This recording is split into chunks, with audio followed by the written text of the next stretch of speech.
Bonjour à tous, donc aujourd'hui je vais vous présenter un petit peu mes recherches sur ce modèle de tracteur tondeuse. C'est un tracteur tondeuse MTD 125 Smart RF que j'ai acheté à quelqu'un qui voulait s'en débarrasser pour une centaine d'euros. Et c'était un appareil qui ne marchait pas.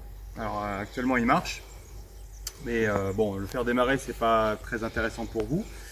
Le but étant de voir un petit peu tout ce que j'ai découvert, tout ce que j'ai fait dessus pour que le faire passer de l'état d'épave à l'état de fonctionnement. Alors, première chose, donc je l'ai ramené à la maison et j'ai tout de suite essayé d'allumer avec le Neumann qui est ici et j'ai pas eu de courant.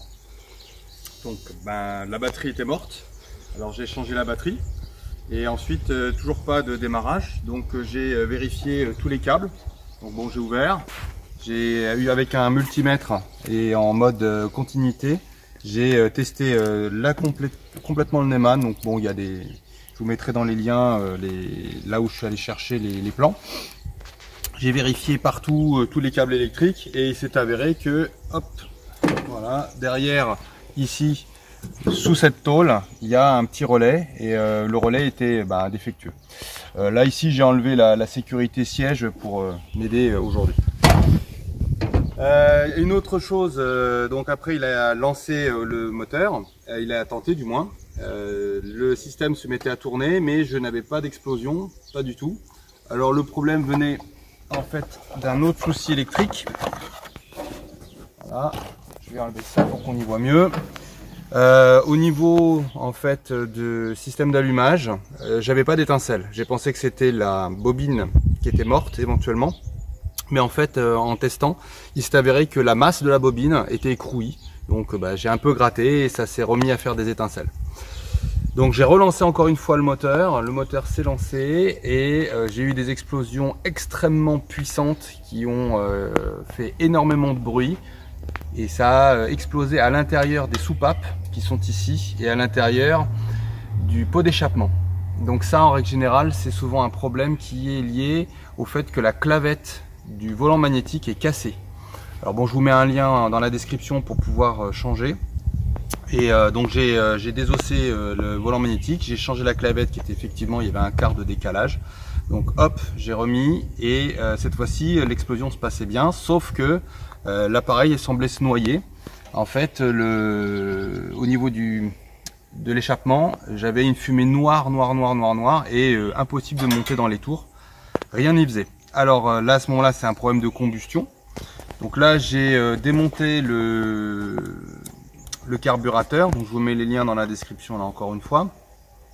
Et en fait, je me suis aperçu que le carburateur allait bien, sauf que la personne qui me l'a vendu, il a touché au carburateur. C'est-à-dire qu'en fait, à l'intérieur, il avait carrément enlevé le gicleur principal.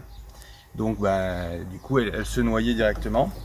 J'ai changé le gicleur principal. Et encore une fois, j'ai eu un autre souci, c'est que elle continuait encore à se noyer à moitié, elle sortait noire. Pourquoi? Il avait aussi touché, parce que bon, je sais pas pourquoi il a fait, mais il avait touché à la vis de richesse. Donc là, je vous donne le truc, il faut visser la vis de richesse complètement sans forcer, puis vous dévissez un tour et demi. Ça allait mieux, mais c'était pas encore ça. Alors il s'avère que sur les plans normalement de cet appareil-là, on vous dit de mettre un joint au niveau du gicleur principal, ce que j'ai fait. Et bon, j'avais du mal à refermer, je comprenais pas trop pourquoi. Mais en fait, en enlevant ce joint, je sais pas, ça fermait mieux et du coup, j'ai plus de problème. Alors, j'ai pu enfin démarrer, j'avais plus de fumée noire, ça se passait beaucoup mieux. J'ai quand même changé la bougie par principe. Et par contre, dès que j'ai voulu accélérer, rien ne se passait, je montais pas dans les tours.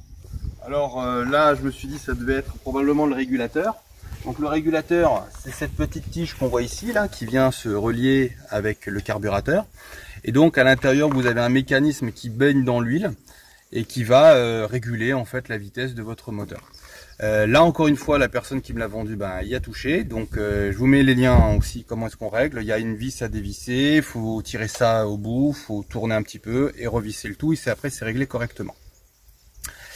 Malgré ça, toujours pas de puissance. Et oui, la personne en fait avait aussi touché au ressort, le ressort du régulateur. Donc il a fallu que je tire le ressort du régulateur. Alors là, je vais vous le montrer.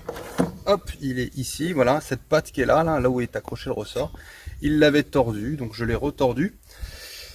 Du coup, l'accélération se faisait, il montait dans les tours, sauf que je savais pas combien de tours. Alors, les préconisations de Breguet Straton, c'est de ne pas dépasser les 3600 tours minute. Donc là, il faut utiliser un tachymètre pour vérifier qu'on ne les dépasse pas au maximum de la vitesse.